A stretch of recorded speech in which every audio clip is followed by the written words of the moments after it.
सोलापूर महानगरपालिकेच्या शाळेसाठी आरक्षित असलेल्या जागेवर अतिक्रमण केल्याच्या आरोपांसह मनपा प्रशासनाच्या निष्क्रियतेविरोधात आज सोलापूर महानगरपालिकेसमोर तीव्र आंदोलन करण्यात आले। या आंदोलनात मोठ्या संख्येने नागरिक सहभागी झाले होते। आंदोलकांनी महानगरपालिका प्रशासन तसेच प्रभाग क्रमांक 15 मधील नगरसेविका सौ श्रीदेवी जॉन फुलारे यांच्या विरोधात जोरदार घोषणाबाजी करत संबंधित प्रकरणाची चौकशी करून कारवाई करण्याची मागणी केली। आंदोलनासाठी आणण्यात आलेल्या बॅनरवर नगरसेविका सौ श्रीदेवी जॉन फुलारे यांची प्रतिमा वापरण्यात आली होती।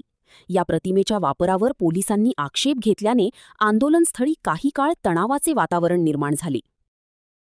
आज रोजी प्रभाग क्रमांक 15 मधील सर्व आम्ही नागरिक मिळून प्रभागातले जे नगरसेविका आहे श्रीदेवी जॉन फुलारे यांनी महानगरपालिका शाळेकरिता आरक्षित असलेल्या जागेमध्ये शाळा क्रमांक 10 आणि शाळा क्रमांक 25 या शाळांकरिता आरक्षित असलेल्या जागेत स्वतःचा 4000 स्क्वेअर फूटचा बंगला बांधून त्या बंगल्यामध्ये ते एसीची हवा खातात आणि याच्या निषेधार्थ आम्ही महानगरपालिकेवर मोर्चा घेऊन आलो होतो।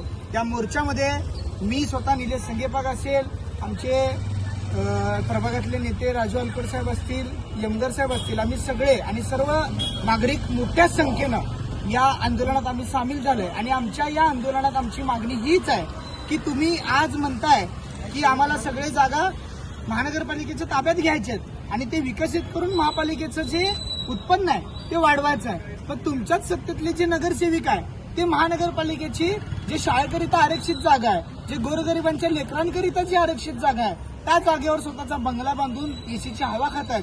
त्या नगरसेविकेच्या घरावर कधी बुलडोजर चालवणार? सर्वसामान्य माणूस 4 फूट अतिक्रमण केलं तर तुम्ही त्याचा घर संसार उद्ध्वस्त करता। मग सत्तेतल्या नगरसेविकेवर राजकीय दबावापोटी तुम्ही कारवाई करत नाहीयेत का, असा प्रश्न आम्ही आज प्रशासनाला विचारलेला आहे। आणि जर त्या बंगल्यावर कारवाई तात्काळ झाली नाही तर उद्या सीएम साहेबांचा ताफा देखील आम्ही अडवणार आहोत, अशी इशारा देखील आम्ही प्रशासनाला दिलेला आहे। त्यामुळे आमची सगळ्यांची नागरिकांची विनंती आहे की तात्काळ त्या अतिक्रमणावर बुलडोजर चालवून ते नासधूस करावे। धन्यवाद।